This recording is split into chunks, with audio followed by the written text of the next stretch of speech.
So on today's show, I thought we'd have some fun, and for that I have invited Thea Anderson to come along and talk to us about what she does, which is specialise in letting people have fun. Thea is the fun expert, and Thea's here, and welcome. Hi Mark, thanks for having me on the show. No, nice to see you again. How are things? Very good, thank you. It's snowing outside today, which is unusual for Brighton by the seafront, so I'm very excited and expecting to have a lot of fun in the snow today. Good. Yeah, we've got snow here, and it's looking lovely. So hopefully we will have a nice chat about fun and what you're doing for your clients and how you're helping them, and then go off out into the snow. Sounds great. So to start with, we've known each other for a few years, and lately you've become the fun expert. And can you explain to me what that entails for your clients and how you help them? Yes, of course.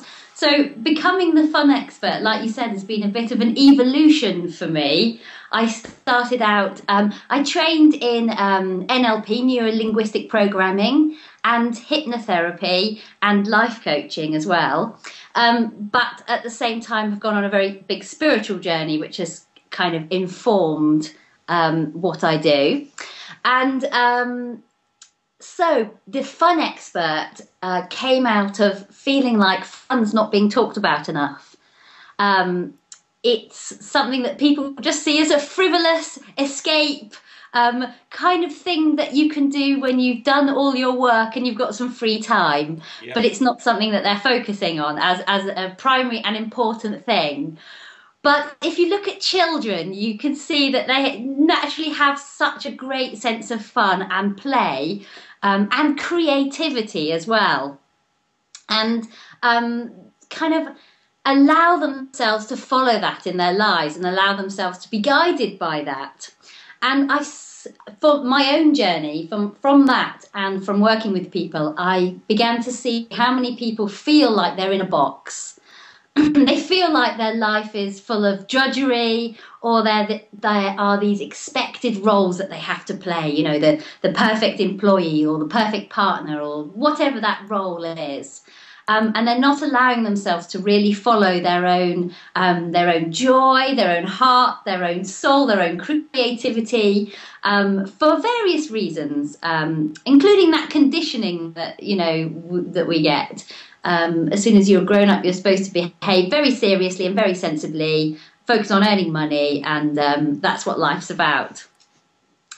So I'll maybe talk about this a bit later, but my own journey kind of painfully showed me that certainly doesn't work for me. No. And the more and more people that I started working with, the more I saw how much, I guess, not only did I really need to follow this in my life, but so were the people that were coming to me as well.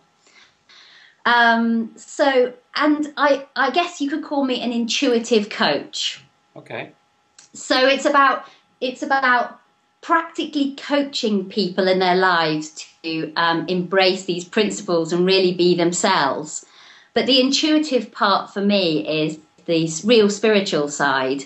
It's where I've developed abilities to be able to tune into people. So you could call me an empath. I can feel people's energy. So I guess I can feel somebody's soul potential. So I feel people on a soul level, a bit like notes in music or a fingerprint. I feel like everybody has their own individual energy. So on one level, I feel that we're all one. But on another level, we have our own beautiful individuality. And I feel my job as the fun expert is to help people to really embody that and live that out in their lives.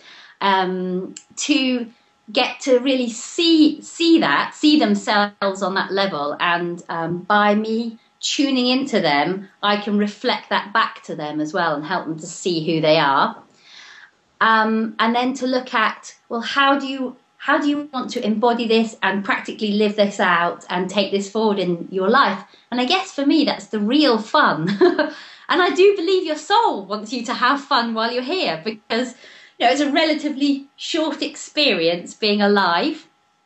So why not enjoy it, make the most of it, experience what you came to experience? And that was quite a long answer to your question. It was, but very, very informative. And I think what the first point that you said about making fun almost a part of your everyday life, rather than just treating it for a time when you're not working or you're not doing your jobs, and trying to inject fun into everything that we do, as children tend to do, which is a really, really strong message. And I'd like to talk more about that probably a bit later on, in terms of how your work manifests itself. So how do you turn people's lives into more fun for them, and how do you make more fun into their lives? I mean, what types of people do you help?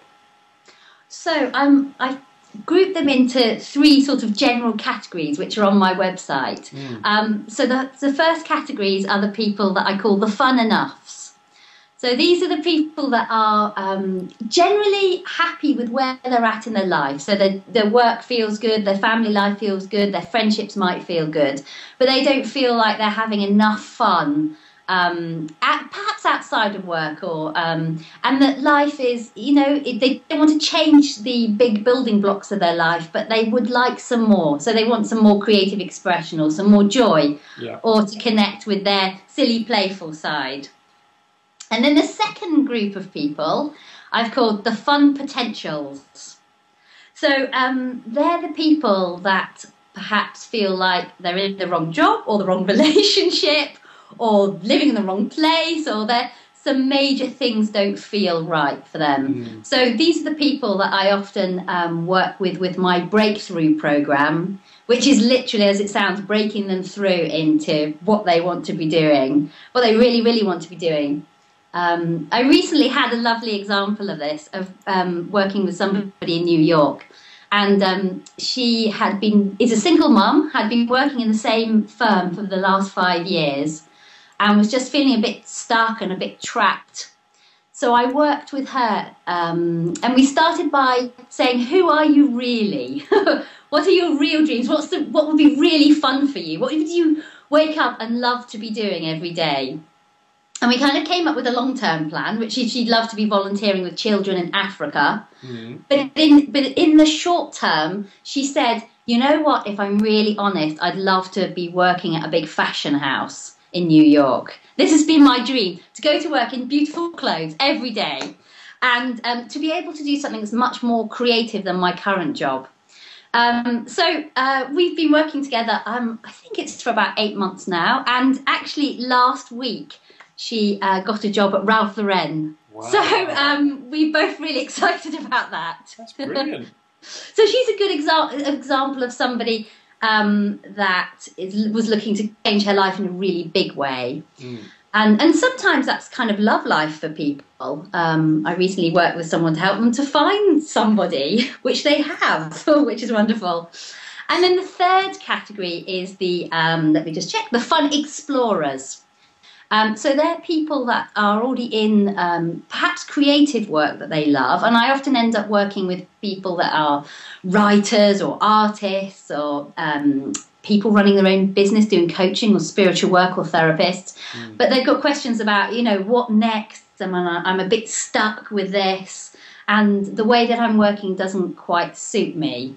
And I think that's a really big thing for me in my work as well, is about people living their lives and working in a way that does truly suit them. And that can be quite small things. For example, some people need to be in lots of different environments during the day, otherwise they feel stuck. Yeah. Or it could be, really, really big ways as well. Does that answer your question, Mark? Yes, it does. You got the three groups, and I'm interested in the fact that you are also offering a Cupid matchmaking service by the sounds of it as well. That's kind of accidentally come up in what I just said. I can't promise to find you love, or well, I know you have love, Mark, already, but it's interesting that this issue of relationships has kind of come into my work more and more recently, actually. Both for people where they're sort of struggling in their maybe romantic or other relationships, but also in terms of finding love. And I can personally say that I met my fiance, because I'm recently engaged. Congratulations! Simon. I didn't know Thank that. you. It's fantastic news. I met him at a comedy class. So I feel quite strongly about helping and supporting and encouraging people to connect with themselves and find out who they really are, which will lead them to choose activities and express themselves in a way that really is them and resonates with them, which then supports them helps them to meet potentially a partner that they will really connect with each other. That's brilliant. And you mentioned the comedy club classes that you attended, and I wanted to talk to you about that because that's something that I think people need to know about. So you went to comedy classes, is that correct? That's right. Now, this was quite a surprise for me. Yeah. Why did you do that? My intuition was just shouting at me. Okay, there's a bit of a backstory here, which is that I'm one of 4 children. I'm the eldest with 3 younger brothers. And my brothers are always really funny, especially the one that's 2 years younger than me. So it kind of, you know how children in families take different roles? He was he's the funny one. He's taken all the funny genes. Yeah. So I was around a lot of comedy and always loved it and always loved being very playful and giggly. But I didn't think that I could be funny myself. And I was also really shy as well. So I positively avoided the stage or being in the limelight in any way. So it took until my early 30s when I actually went to a comedy night where my brother was performing at an open mic night, doing a stand-up routine. And the compere there for the evening was absolutely terrible. He was really boring, and he kept asking the audience lots of questions, but not really making any jokes out of their answers. So I started heckling him, and I started getting more laughs than the compere was getting. Wow, that's a good sign. And then I found out that a month or so later, I found out that there was an improvised comedy class literally down the road from my house. And my intuition just started saying to me, you need to go to this, Tay, you need to go. Wow. And at the time, I was thinking, what? This is crazy. But it kept saying, you need to go, Tay, you need to go. I couldn't even afford the class at the time. I was really broke, and I literally had to pay with 3 backdated checks. And then on the night that I actually went, I was walking there thinking, what the hell am I doing? This sounds absolutely terrifying. Oh, yeah, I can relate to that. Yes, I think most people can. Oh, God, yeah. Because improvised comedy requires you to stand up and not know what you're going to say or do. Although it's within the structure of playing games. Right. So there's always kind of, there are rules there, if you like. And I'm not going to lie to you, it was terrifying. But I just grew to love it more and more. And I guess it helped me to find the performer in me that had been hiding there all those years very quietly. And to find love as well, as it turns out. Fantastic. 2 for 1. 2 for 1 indeed. And I've continued performing since then as well. And I think that's been really important for me because in terms of my fun expert work, it helped me to see that there was a side of my personality that I didn't even know was there, but a side that felt very satisfying and very fun and fulfilling and challenging. And partly out of that and all my work with clients, I've come up with 12 fun personality types to help people to connect with sides of their personality that they may or may not know are there. So do you think the side to your personality that you unveiled through this comedy work, do you think you knew it was there, but it was just untapped or restricted or boxed in perhaps? or was it something that you discovered completely new to yourself? Yes, I think it was probably there all of the time. And going back to the thing that I mentioned before about feeling in a box or being affected by the conditioning of my life, I think that I grew up not really seeing or understanding who I was or who I am, and trying to be what other people wanted me to be. Yeah. And so I naturally kind of fitted into the role of being a good student and a good helper of other people, which I still loved doing, obviously. But I didn't allow myself to express myself in certain ways. And I didn't feel confident about myself enough to perform.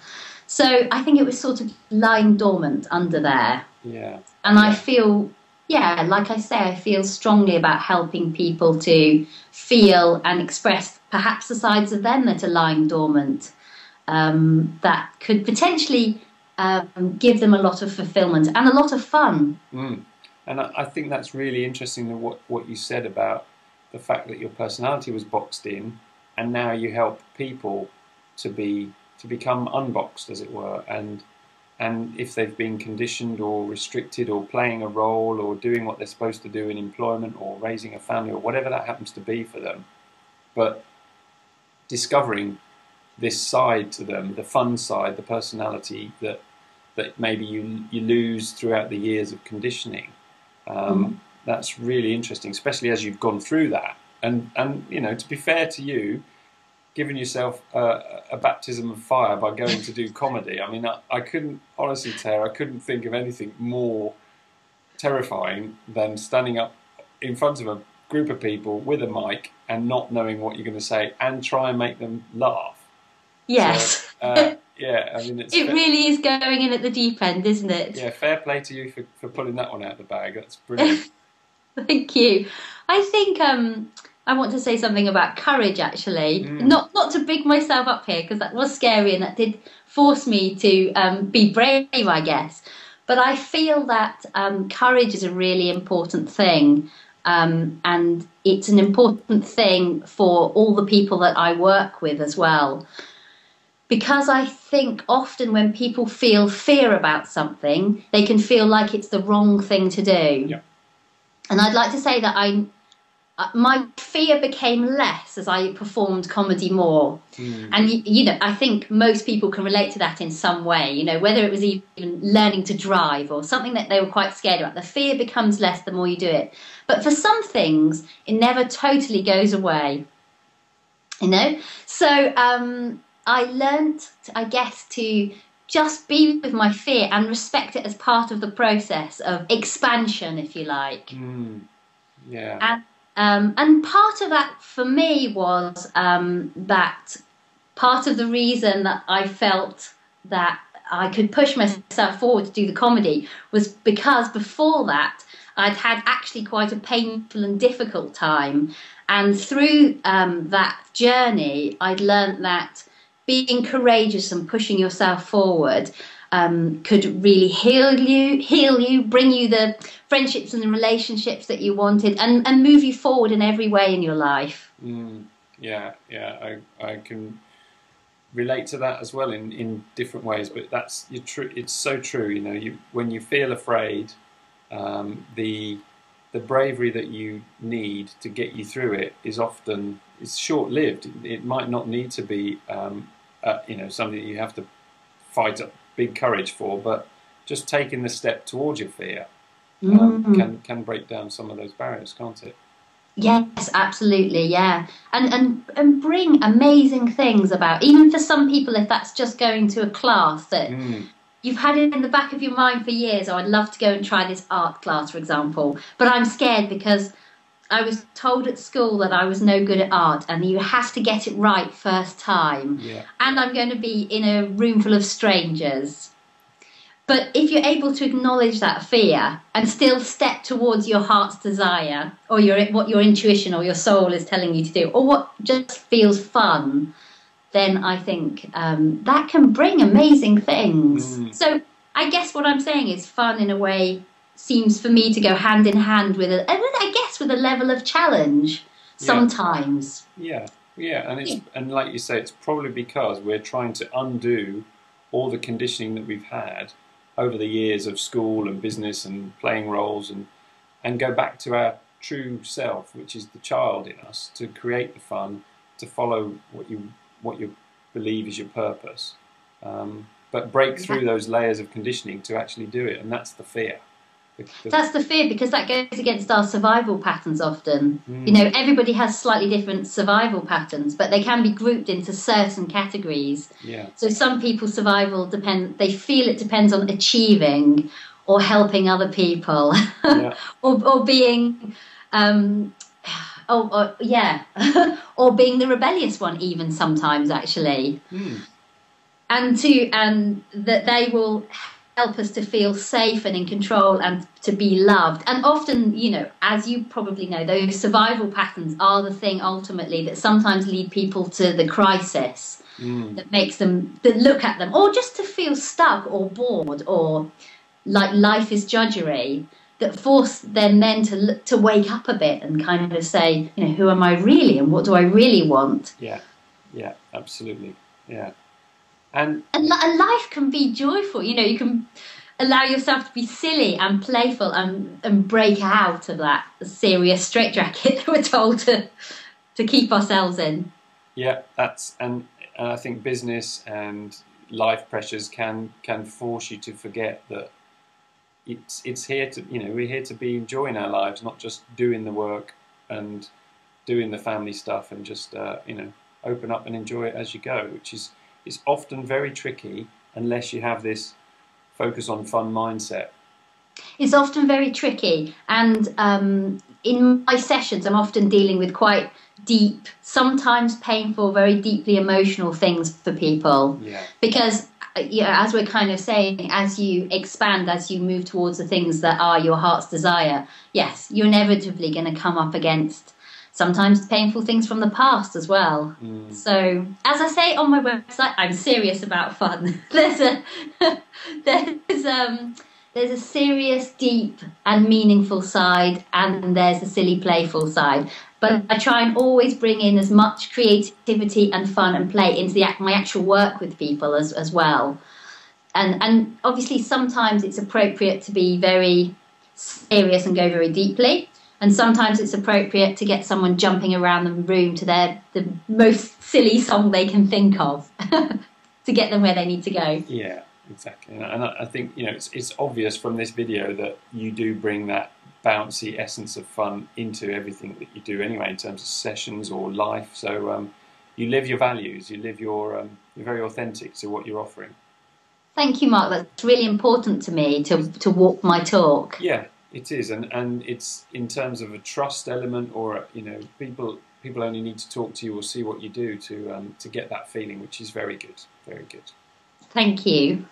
So, Thea, how did you come to become the fun expert? What was your journey? What caused you to get into this?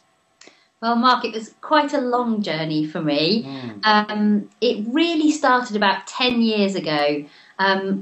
Through quite a lot of difficulty and pain, because I would say prior to about 10 years ago, I'd been to university and got a degree, and then I'd felt very lost and very stuck with what I was doing with my life. So I ended up going from job to job, never feeling fulfilled, and literally just doing things for the money. And I also had a couple of not very good romantic relationships as well. And this all came to a head 10 years ago when I started to get quite sick. And at the time I was in a job where I was having to go out to on call to medical emergencies sometimes in the night and work very long shifts. And there was an aspect of that I enjoyed, obviously helping people. But I wasn't connected to myself, I think, and really listening to myself, and I didn't really have enough fun, I would say. And so, yes, I started to become more and more sick, picking up more and more viruses, feeling more and more tired, literally to the point that I couldn't work anymore. I was absolutely on my knees. And this was at the age of 26 as well. Wow. Yeah. So, I was 26, but living like somebody of 86. Yeah. That's how I felt. Very, very sick. I had to leave my job. I was literally crying every day, not knowing what was wrong with me. It felt like it was difficult just to walk to the shops over the road. So a real kind of wake-up call, a real spiritual crisis. And it forced me to stop and to pay attention to myself in a really big, dramatic way. And it took quite a long time before I got any kind of diagnosis. But finally I learned that I had ME, or chronic fatigue syndrome. And this is something that the doctors say has no cure and that they don't really understand as well. Yeah. So it felt desperate. It felt awful. I felt like this was going to be my life now, struggling to perhaps even do one small thing a day. But because I was already interested in psychology and interested in understanding the spiritual and mind-body connection, I started to go on a big journey. So to cut a long story short, I went on a big quest to understand why I'd got sick and what it was all really about, and read a lot of books, and I went on a lot of courses, and ended up doing my training and meeting a lot of people and really applying all the principles that I learned to myself. And through that, I gradually started to recover. And one of the big, most important things throughout that was not only the connection to myself and learning who I was, but also starting to prioritize creativity and fun and joy and play. And on some days, I would know that perhaps I only had the energy to do one thing.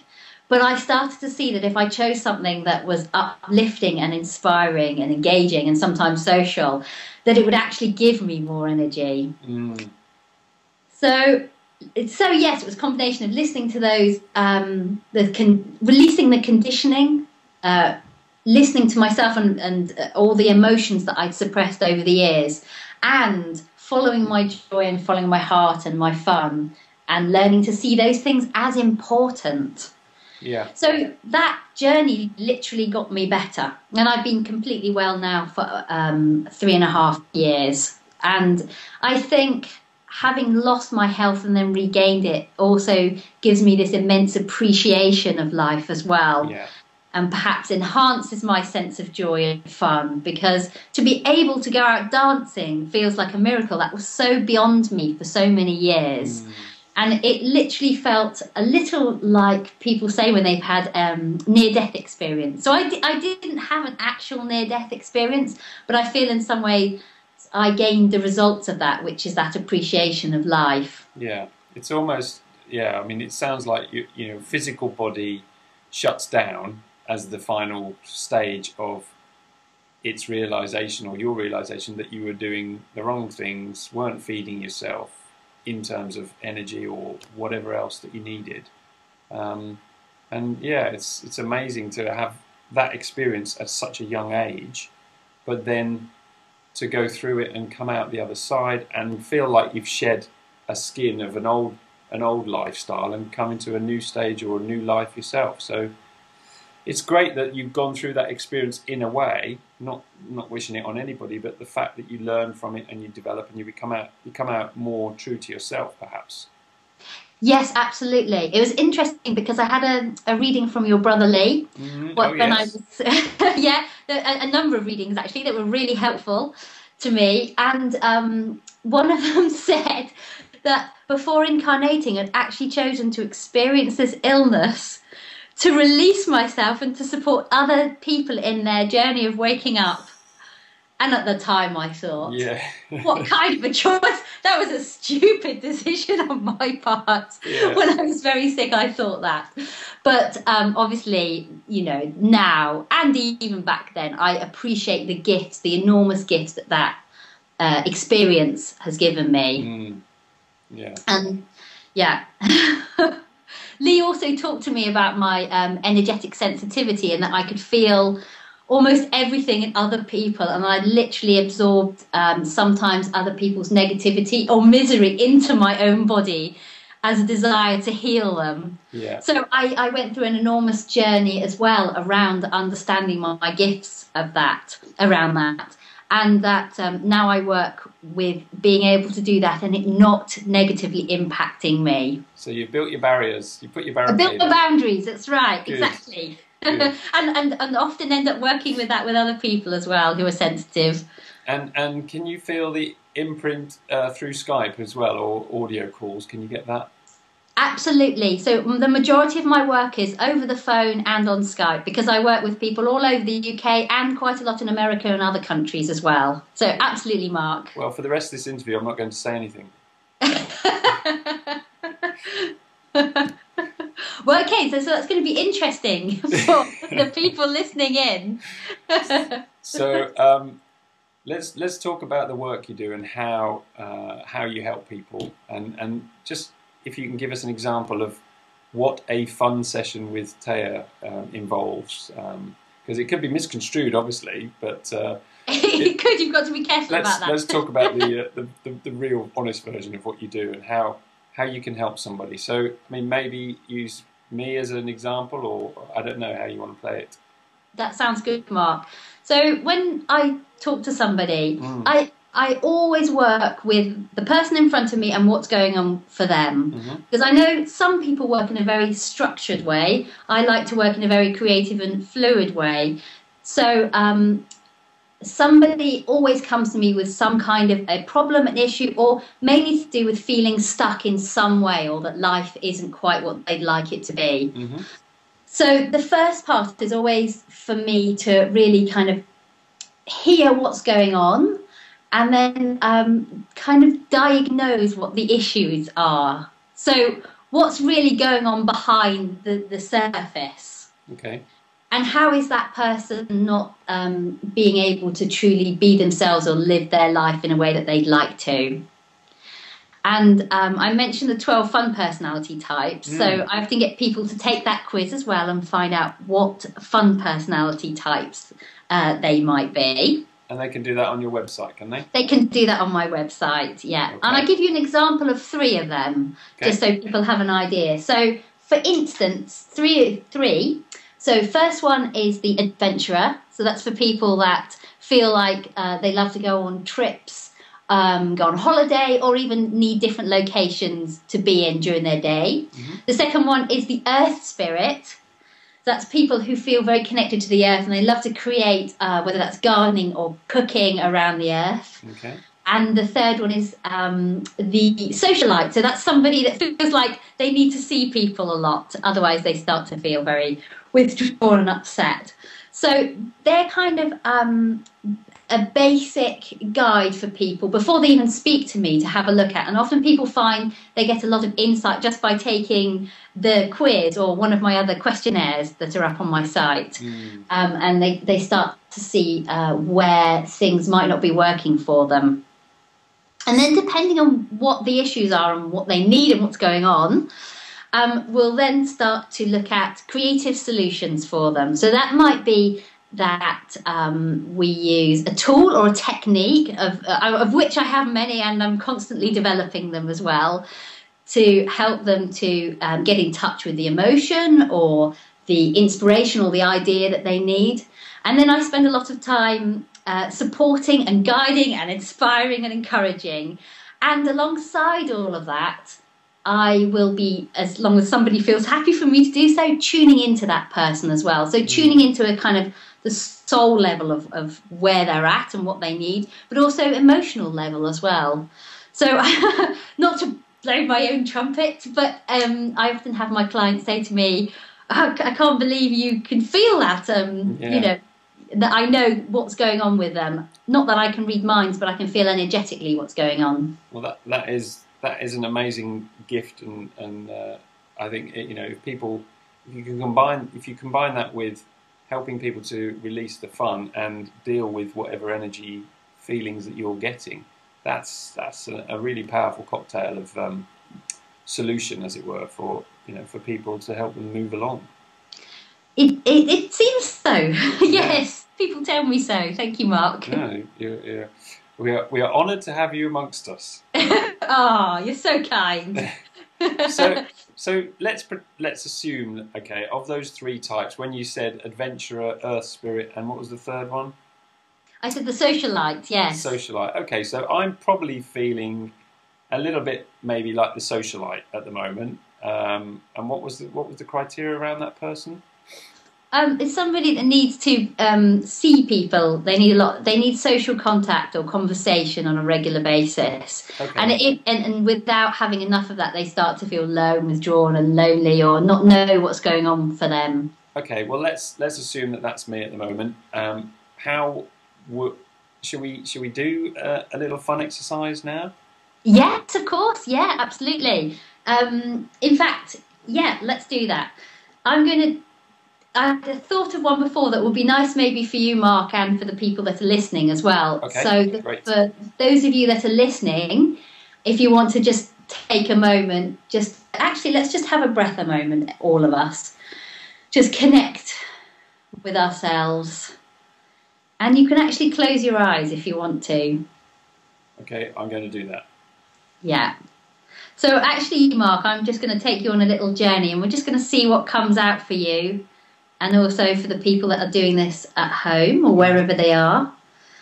So imagine that you're in a room and there are 3 doors in front of you. Hmm.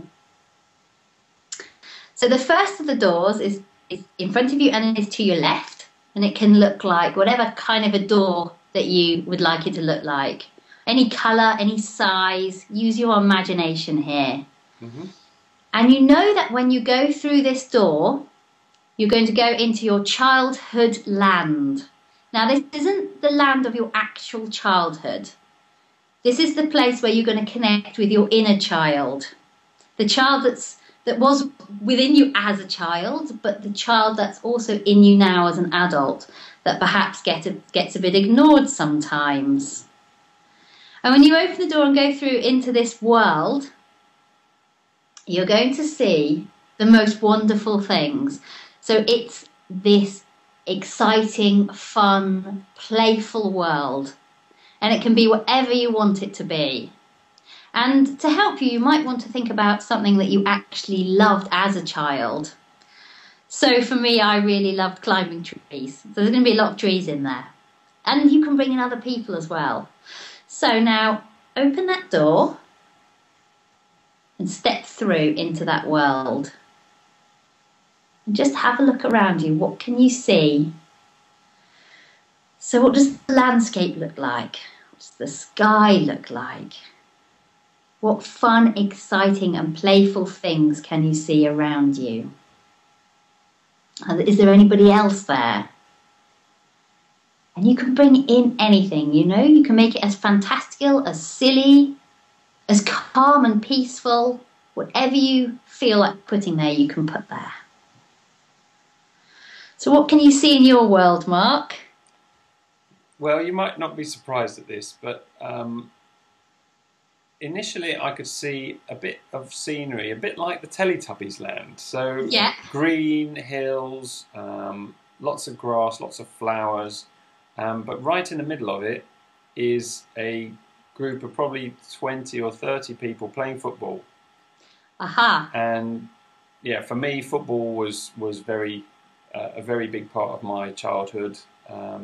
And I think a lot of what I got from football was the sort of physical testing of the body, but also the camaraderie and the social element of being within teams.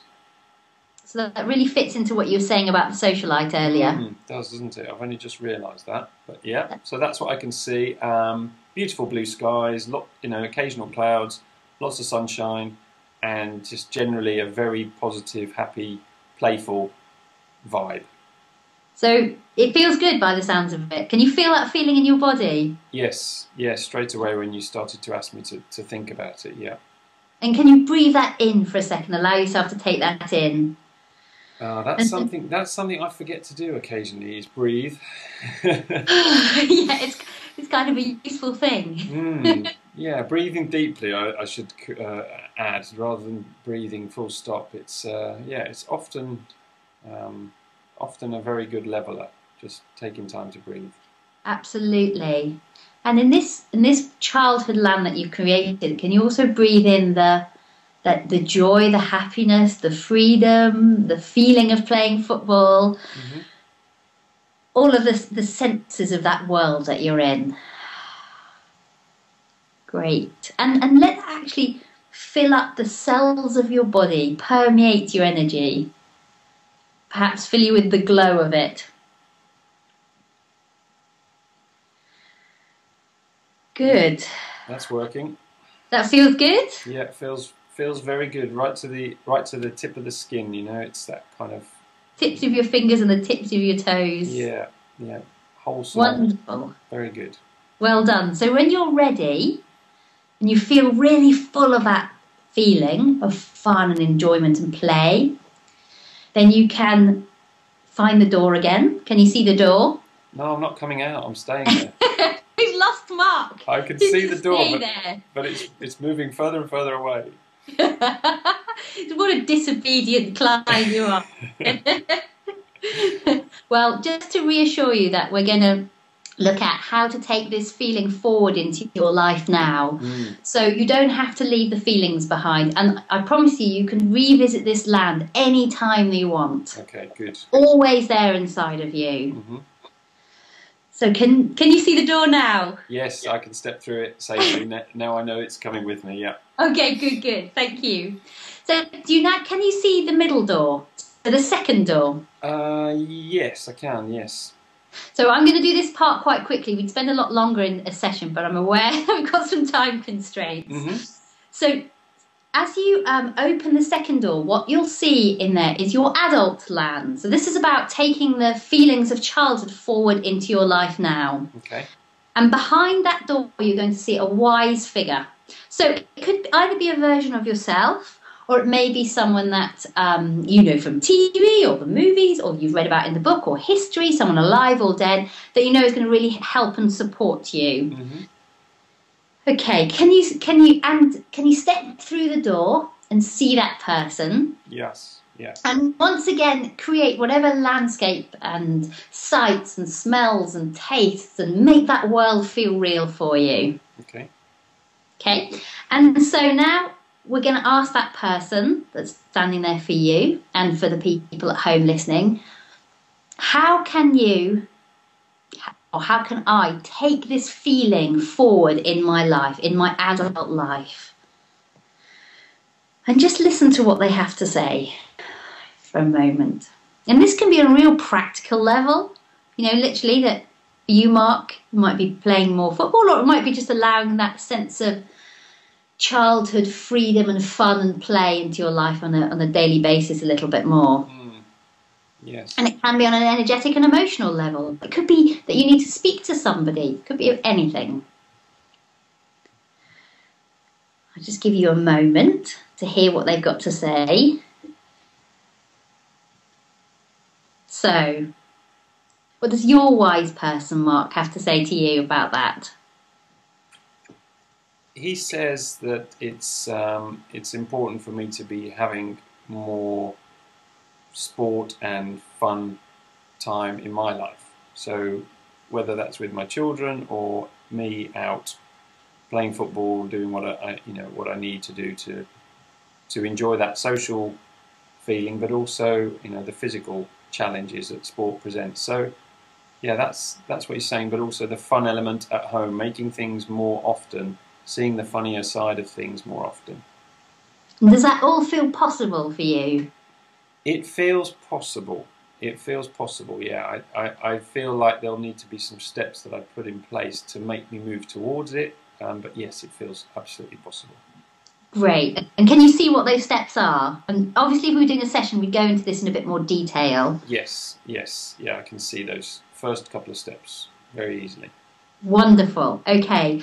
So now it's time to leave the second world, the adult world. Yeah. And come back into the room where you see the final door. And this final door is about your future. So this is about seeing yourself take this feeling and these ideas into your future. So step into the final world through the door. Okay. And in this world, you're going to see a path or a road moving into the future. And it can look again however you would like it to look. Use your imagination here. And the further the path goes, the further into the future it is. Yeah. And I just like you to walk along the path a little way and just feel and see how you're taking this feeling into your future. Mm. And just, some people get real specifics. They say, well, I'm going to be doing this in a week. Other people just get a sense of that feeling integrating into them and really becoming a part of them, and that they're really living that more. And they start to feel and see the results of that in their lives as well, and what that's giving them on every level. So as you move into the future, into a week and maybe a month and then 6 months, feeling and seeing the benefit of allowing yourself to connect with that childhood, fun, playful part of yourself. It might be a benefit on a physical level. You might have more energy. It might be just that your life is more joyful. It might be that you're making some good, positive changes. And can you see what those things are for you, Mark? Yeah, well, I can feel the effect of it already. It's a lighter outlook. It's like you say, a more joyful experience, and yeah, having more fun, laughing more often, that kind of thing, and generally feeling lighter about the situations that I might find myself in. Wonderful, perfect, great. So when you're ready, once again, take a deep breath. Breathe in all of that good energy and good feeling. Allow your whole body to receive it. And walk back out of the third door. Okay. Back into the room where you started, and back to us and our interview. Hello. Oh, hello. It's still daylight. Okay. Yes. And it's still back snowing. In the real world. That was very useful. Thank you, Thea. That was I hope everybody got something from that, but I certainly did. And really nice to think of the 3 different parts to your life: your childhood, the current, and the future. That was a very nicely broken up exercise. I'm really glad you enjoyed it. Thanks for being so willing. Not at all. It was a pleasure to participate. And I think, given where we are and that kind of exercise to probably leave people with, it might be a good time to just mention where your products and services can be found, your website address, and anything else that you might have, whether you've got a book or things that people can take advantage of to develop this on to the next stage. Yeah, thank you, Mark. You can find me at my website, which is theaanderson.com, and Thea is spelled Thea Anderson. And you'll find quizzes and questionnaires and videos there. So you can find out more about how you can have more fun, what kind of fun suits you, what fun personality type you are. You're welcome to book in for a free chat with me if you're interested in working with me. And I have various coaching programs. So you can either come for one-off coaching, or we can do a number of coaching sessions together. I also offer fun reports, which is where I get you to answer a couple of questionnaires, and then I write you a fun report, which will include your personal gifts, your blocks, and you can ask me questions as well about anything, about love life or work or where you're at, and I write that by taking in answers from your questionnaires and also tuning into you as well. And people are telling me that they love those. That sounds really appealing. I'm going to be taking you up on one of those soon. Excellent, Mark. It'd be a pleasure to write one of those for you. That's a really nice service. I didn't know you did that. That's really very interesting. Thank you. Thanks. And I'm also in the process of writing a book about my 12 fun personality types. Mm-hmm. And I'm researching that at the moment. So if you want to contribute to my research, then you can get in touch through my website. I'm also appearing on a TV show in the UK coming up early this year, which is called The Audience. And I'll be updating people about that on my website. And if you just put your details into my website as well, you'll be kept up to date with all that's going on. Fantastic. So that's Thea Anderson, Thea Anderson with an O, not an E. That's right. Anderson, theaanderson.com. Lovely. And given what we've just talked about, Thea, and putting fun more permanently into your lives, what I would like to do, if you're open to it, is to perhaps have a fun fix section of every show, so that you can do a little exercise with us, and introduce that into the show every month. I'd love to do that, Mark. That would be my pleasure. That would be brilliant. I really appreciate that, and it's been lovely talking to you again. And thank you so much for your time. And look forward to connecting with you for the next fun fix for the next show. Thank you, Mark. It's been an absolute pleasure for me too. Speak to you soon. See you soon. Bye-bye. Bye.